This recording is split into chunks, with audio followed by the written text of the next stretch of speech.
हमारे चैनल को सब्सक्राइब करें और बेल नोटिफिकेशन को ज़रूर दबाएं। ज्योतिष रतन केंद्र चैनल पर हमारे आप सभी प्रिय दर्शक गणों का बहुत बहुत हार्दिक स्वागत और अभिनंदन। मेरे प्रिय साथियों, मेरी ओर से भी आप सभी को बहुत बहुत प्यार भरा नमस्कार। तो साथियों, आज हम आपके साथ जो चर्चा करने वाले हैं, जिस विषय पर चर्चा करने वाले हैं, उसका नाम है मासिक राशिफल, यानी कि मंथली राशिफल। और ये मई 2023 का है प्रिय साथियों। और आज जो हम जिस राशिफल की बात करेंगे आपके साथ, जिस लगन के, वो तुला लगन के जातक जो हैं उनके विषय में बताएंगे कि आपके लिए मई 2023 किस प्रकार के रिजल्ट्स लेकर के आ रहा है तुला लगन राशि के जातकों का।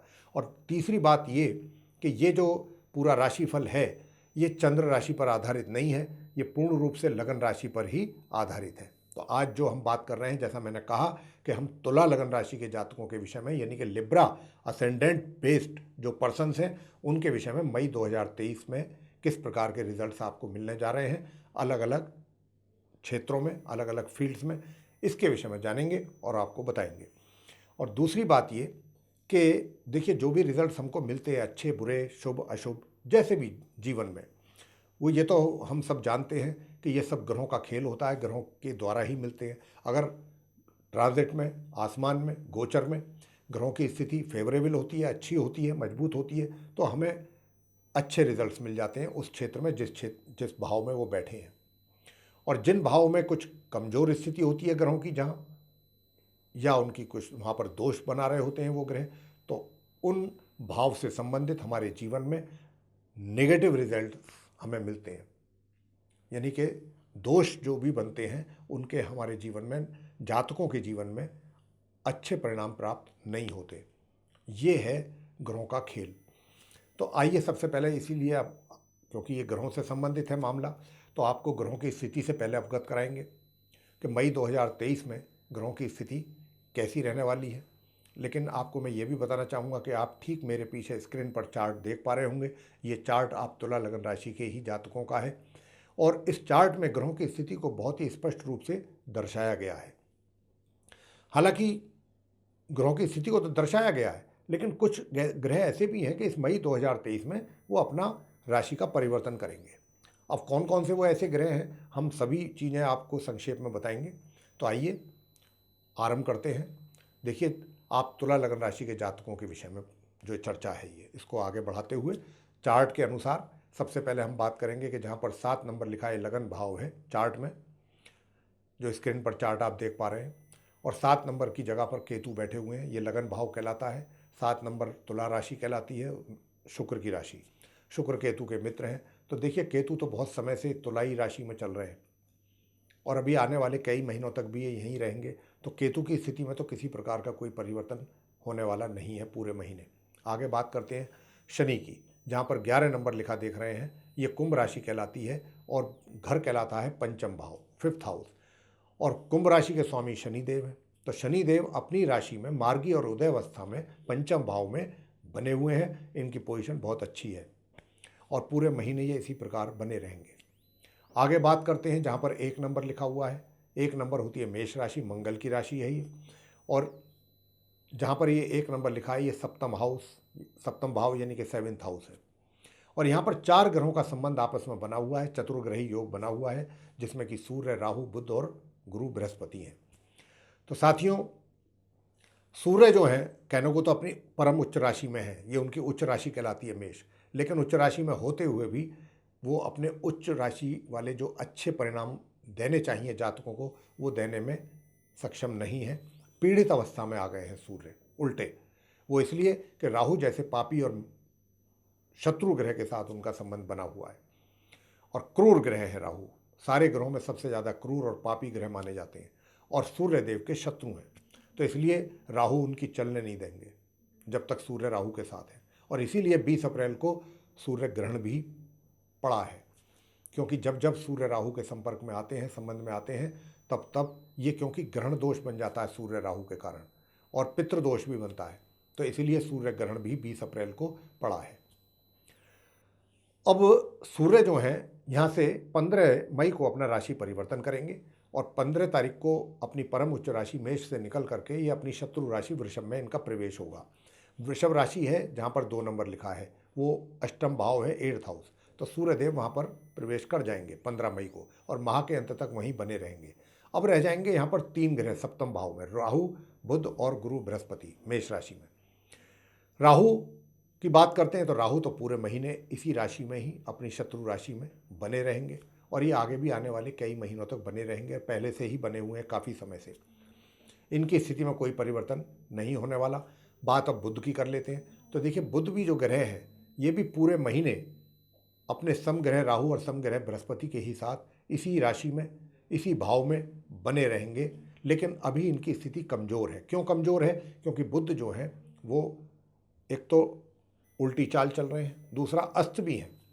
लेकिन 10 तारीख को ये पूर्व में 10 मई को उदय हो जाएंगे, राइज कर जाएंगे और 15 मई को ये मार्गी हो जाएंगे, सीधी चाल चलना आरंभ कर देंगे। तो बुध की स्थिति में 15 मई तक सुधार हो जाएगा।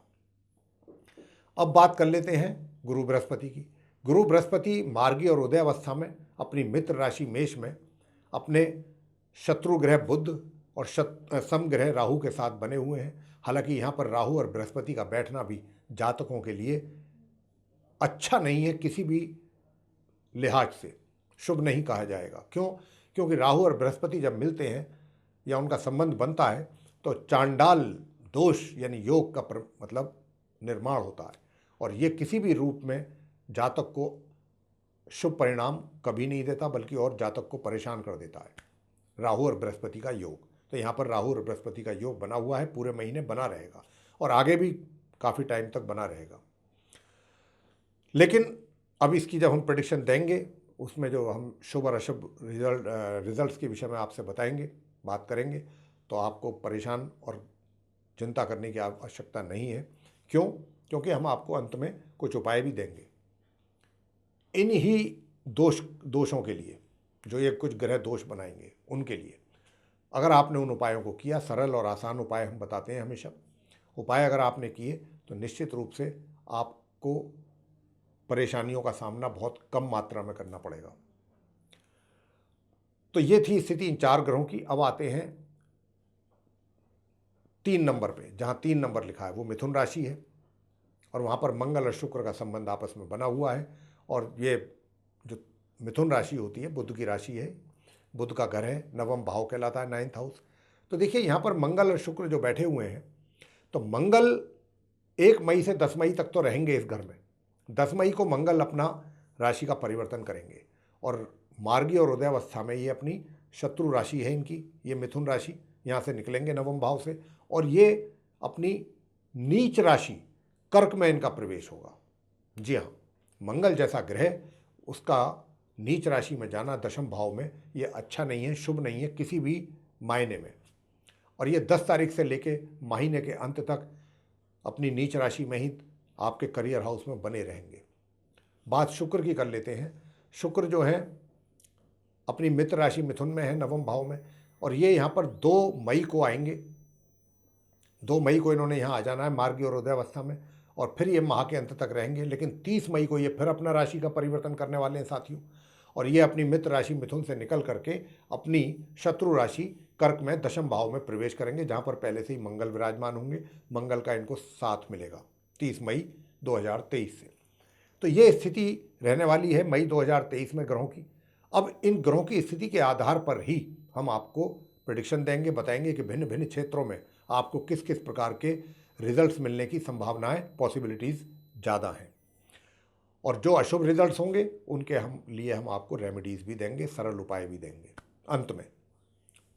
तो आप सुनते रहिए ध्यान से साथियों। सबसे पहले बात करते हैं आपके प्रोफेशन की। तो मैं आपसे यही बता रहा था, जैसा मैंने अभी कहा भी, कि मंगल जो है 10 तारीख को आपके दशम भाव करियर हाउस में आने वाले हैं नीच अवस्था में। तो जैसे ही यहाँ पर मंगल आएंगे 10 तारीख को, 10 मई को, तब से लेकर के महीने के अंत तक पूरे महीने आपके लिए, आपके कारोबार में, आपके व्यवसाय में, आप रोजगार में हैं या व्यापार में हैं, आपके लिए समस्याएं बहुत ज़्यादा बढ़ जाएंगी। आपको अपने कारोबार को और अपने रोजगार को बहुत संजीदगी के साथ, बहुत ही ऑनेस्टी और सिंसियरिटी के साथ अपने कार्यों को करना है। हालांकि पराक्रम आपका बना रहेगा, पराक्रम में किसी प्रकार की कमी नहीं रहेगी। पराक्रम का मतलब आप परिश्रम करेंगे, परिश्रम ही एक रास्ता है। क्योंकि आपके लिए चुनौतियां 10 मई से बढ़ने जा रही हैं, परेशानियां आपके कार्य क्षेत्र में मंगल के नीच अवस्था में जाने के कारण।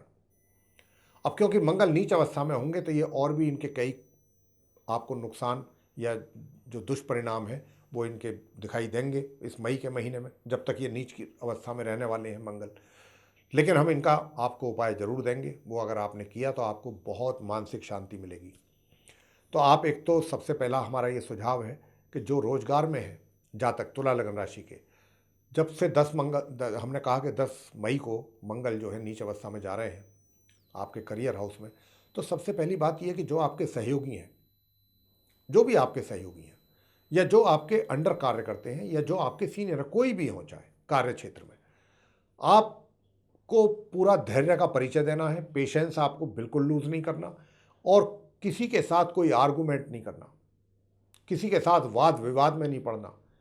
किसी के साथ भी अगर कोई एक बार को आपको कुछ गलत भी बोल रहा है उसकी बात भी सुन लो, क्योंकि ये समय किसी भी आर्गूमेंट के लिए या कहीं भी आप अपना कुछ प्रभाव जमाने की कोशिश करें उसके लिए नहीं। अगर आप जमाने की कोशिश करेंगे भी तो आप ये अनुभव करेंगे कि हम जो बात बोल रहे हैं आज आपके साथ ये सही है या गलत, आपको इसका बहुत अच्छे ढंग से अनुभव हो जाएगा। इसीलिए हम आपको ये व्यक्तिगत तौर पर कह रहे हैं कि किसी के साथ भी आप ना उलझें, अपने कार्यों को पूरी ईमानदारी के साथ, पूरी शिद्दत के साथ अपने कार्यों को पूरा करते रहें। और अगर आपके ऊपर कोई कुछ बोल भी रहा है, शत्रु हावी होने की भी कोशिश करेंगे आपके ऊपर, बस उनसे थोड़ा सावधान रहें, बच के रहें। किसी वाद विवाद में बिल्कुल ना पड़े, किसी के साथ आर्गूमेंट में ना पड़े, अन्यथा नुकसान उसका सीधा और सीधा आपको उठाना पड़ेगा। ये तो थी स्थिति आपके रोजगार व्यापार की। अब आपसे बात कर लेते हैं आपके धन की स्थिति की। तो साथियों, आपसे बताना चाहेंगे कि धन की स्थिति भी कोई ज़्यादा इस महीने कोई बहुत अच्छी स्थिति मुझे नहीं लगती है। धन के आगमन की भी बात करें और धन की सेविंग की भी बात करें, क्योंकि 10 मई से मैं जैसा कि बता भी चुका हूं कि मंगल नीच राशि में जा रहे हैं, उनके कारण आप अपना पैसा भी सेव कर नहीं पाएंगे। बेशक आप जितनी मर्जी प्लानिंग कर लें, लेकिन पैसा मनी आप अपना सेव नहीं कर पाएंगे। और हाँ, पैसा कहीं आप इन्वेस्ट भी ना करें साथियों, ये भी आपको हम सुझाव दे रहे हैं। अगर आपने अपना पैसा कहीं इस महीने इन्वेस्ट किया या जब तक मंगल नीच राशि में है तब तक आप बिल्कुल ना करें पैसा इन्वेस्ट, अन्यथा आपका पैसा फंस जाएगा और लाभ की जगह आपको हानि उठानी पड़ सकती है। सुख सुविधाओं का जहाँ तक सवाल है, हाँ एक बात ज़रूर हो सकती है कि कोई भी प्रॉपर्टी को लेकर के अगर कोई डील आपकी चल रही है या चल रही थी, पेंडिंग पड़ गई, उसको अगर आप करेंगे वो बात वहाँ पर आपकी बन सकती है थोड़े से प्रयत्न करने के पश्चात। अब बात कर लेते हैं प्रेम संबंधों की, कि प्रेम संबंध आपके कैसे रहेंगे। प्रेम संबंधों को लेकर या आपका कहीं अफेयर चल रहा है साथियों, इस बात की बहुत ज़्यादा संभावना है कि आपके मित्र की ओर से या आपके मित्र के साथ आपकी कुछ अनबन हो जाए किसी बात को लेकर के और आपका मित्र आपसे नाराज हो जाए। इस बात की संभावना बहुत ज़्यादा है। आपकी ओर से तो ऐसी ज़्यादा कोई वो नहीं रहेगी, लेकिन कोई ना कोई ऐसा कारण बनेगा कि आपका मित्र आपसे काफ़ी नाराज हो सकता है, आपकी और उसके बीच में अनबन हो सकती है। तो ये भी रिश्ता यहाँ पर इफेक्टेड होता लग रहा है। तो आपको बहुत समझदारी के साथ काम करना है अपने रिलेशनशिप को, जो पहले से बनी हुई है उसको। और अगर हम कहें कि भाई इस महीने कोई संभावना है क्या इस प्रकार की, तो इस महीने किसी प्रकार की कोई संभावना दूर तक भी नज़र नहीं आ रही है कि आप आगे बढ़ें और आपको सफलता मिल जाए, ऐसा नहीं है। प्रेम संबंधों को लेकर, वैवाहिक संबंधों की बात करें तो देखिए, विवाह के घर में 4 ग्रह तो रहेंगे ही 15 तारीख तक, ठीक है। तो 15 तारीख तक तो वैसे ही आपकी वैवाहिक ज़िंदगी जो है, लाइफ जो है, वो काफ़ी डिस्टर्बेंस उसमें मुझे नज़र आते हैं। और 15 से लेकर के माह के अंत तक मिले जुले परिणाम, लेकिन साथ ही आपका जो जीवन साथी है उसको हेल्थ के इश्यूज़ भी ज़रूर बनेंगे। आपको उनकी हेल्थ का भी ध्यान रखना चाहिए। और आपके बीच में जो मैरिड लाइफ में जो परेशानियां हैं वो थोड़ी तो कम होंगी 15 मई के बाद, लेकिन 15 तक तो काफ़ी है परेशानियां। तो आपको वहाँ से भी कुछ राहत मिलती नज़र आती नहीं है हमें मैरिड लाइफ में भी। अब बात कर लेते हैं पारिवारिक संबंधों की। तो क्योंकि मंगल पारिवारिक संबंधों के लॉर्ड हैं, मंगल ही नीच अवस्था में जा रहे हैं, तो साथियों पारिवारिक सदस्य जो हैं, आपके परिवार के जो मेंबर्स हैं, फैमिली मेंबर्स, उनके साथ भी आपकी तनातनी या मतभेद या तनाव जो भी कह सकते हैं, आपके और उनके बीच में चलेगा। संबंध जो है वो सामान्य नज़र नहीं आ रहे हैं। तो आप तुला लगन राशि के लिए एक तरीके से देखा जाए तो कई अलग अलग क्षेत्रों में थोड़ी समस्याएं दिख रही हैं और आपको पेशेंस जरूर रखना है, धैर्य रखना है, धैर्य नहीं खोना है। ये मान के चलें कि ये परीक्षा का समय है और ग्रहों की स्थिति बदलती रहती है। ग्रहों की स्थिति बदलेगी, आपके रिजल्ट्स भी चेंज होंगे। तो अब आगे बात कर रहे थे हम, अब पारिवारिक सदस्यों को लेकर के हमने बता दिया, अब आपको शिक्षा की बात कर लेते हैं। हाँ, तुला लगन राशि के जो आप स्टूडेंट्स हैं, जो कि अपनी स्टडी कर रहे हैं, एजुकेशन से जुड़े हुए हैं, एजुकेशन में हैं, उनके लिए अच्छे रिजल्ट्स, अच्छी खबर है उनके लिए। एक तरीके से ग्रहों की ओर से अच्छा संकेत है, मैं ये कहूँगा। उनकी पढ़ाई सुचारू ढंग से चलेगी और आपको अच्छे परिणामों की प्राप्ति होने के भी काफ़ी योग बन रहे हैं और संभावना है। अब बात कर लेते हैं जो हायर एजुकेशन ले रहे हैं। 10 मई के बाद से लेकर माह के अंत तक जो हायर एजुकेशन ले रहे हैं उनको भी कुछ अच्छे और बेटर रिजल्ट्स मिलने की संभावना बन रही है। स्वास्थ्य की, संतान की बात करते हैं। संतान को भी अपने, जो भी वो जिस क्षेत्र से भी जुड़े हुए हैं, चाहे अपनी जीविका चला रहे हैं, चाहे स्टूडेंट हैं, तो माता पिता से बताना चाहते हैं कि छात्रों की ओर से, मतलब संतान की ओर से, चाहे वो आपके बच्चे छात्र हैं या कहीं जॉब करते हैं या व्यापार करते हैं, जो भी करते हैं, वहाँ से आपको संतोषजनक परिणामों की प्राप्ति संतान के द्वारा होती रहेगी पूरे महीने। अब आपसे अंत में बात करेंगे स्वास्थ्य को लेकर। देखिए, स्वास्थ्य तो आपको अपना भी ध्यान रखना है, क्योंकि स्वास्थ्य आपका भी हमें कमज़ोर लग रहा है। तो अगर आपने अपने स्वास्थ्य का ध्यान नहीं रखा, स्वास्थ्य की ओर लापरवाही की, तो आप भी परेशानी में आ सकते हैं। अपने खान पीन का, हर चीज़ का ध्यान रखना आपके लिए बहुत आवश्यक है, अगर आप चाहते हैं आपका स्वास्थ्य सामान्य तौर पे चलता रहे सही। अब हम आपको अंत में देंगे वो रेमेडीज़, वो उपाय जो आपको कर लेने चाहिए और आपके लिए आवश्यक भी है, क्योंकि ग्रहों की स्थिति इस समय इतनी मतलब विचित्र है कि यहाँ पर कुछ अच्छे परिणामों की प्राप्ति के संकेत तो बहुत कम जगहों पर हैं, जैसे स्टूडेंट्स के लिए, जैसे संतान के लिए। बाकी क्षेत्रों में तो सिवाय परेशानियों के और कुछ नहीं है। तो मैं यहाँ पर यही कहूँगा कि मंगल नीच राशि में है। इन्हीं के कारण कई क्षेत्रों में अलग अलग दुष्परिणामों का सामना आपको करना पड़ेगा मई में।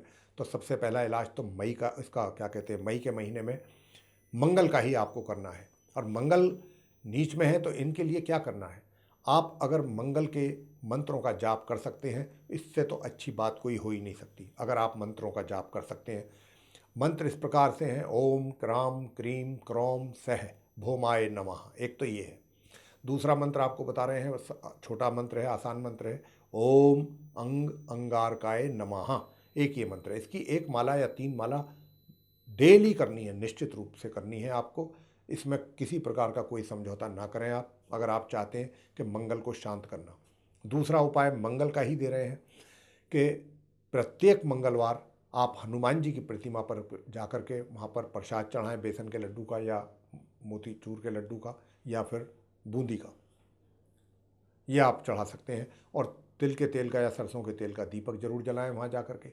और आप वहाँ जा कर के जो सिंदूर का चोला होता है वो आप प्रतिमा पर चढ़ाएं, सिंदूर का चोला। और ये सिंदूर का चोला आपने संध्या के समय करना है, आफ्टर सनसेट। लेकिन ये महिलाएं ना करें, महिलाएं ना करें, ऐसा सिर्फ पुरुषों के लिए है। और ये कई उपाय मैं आपको दे रहा हूँ अलग अलग। महिलाएं मंगल का व्रत कर सकती हैं, मंगल का व्रत आप कर सकती हैं और घर पे रह करके ही आप हनुमान चालीसा का पाठ कर लीजिए, कोई दिक्कत नहीं है।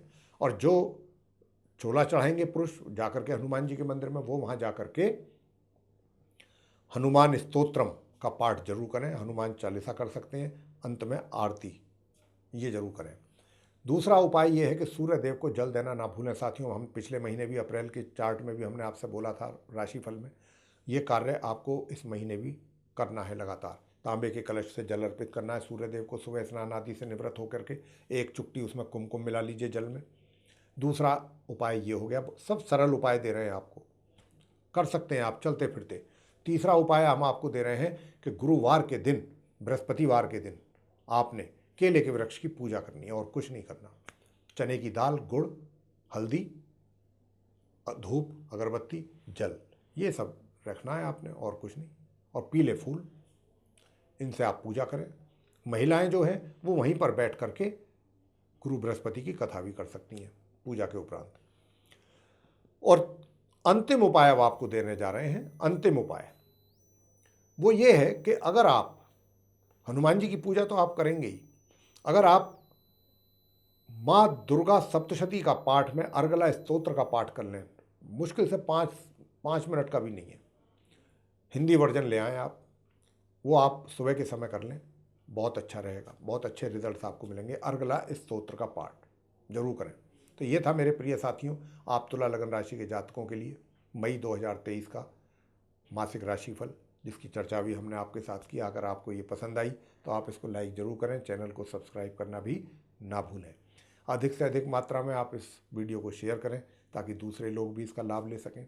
और यदि आप चाहते हैं कि आने वाले समय में, दिनों में जो भी वीडियोज़ हमारे बनेंगे एस्ट्रोलॉजी पर, उन सभी की नोटिफिकेशन सर्वे, सारे वीडियोज़ भी आपको समय रहते मिलें, तो उसके लिए आपको करना है बेल आइकन को पुश।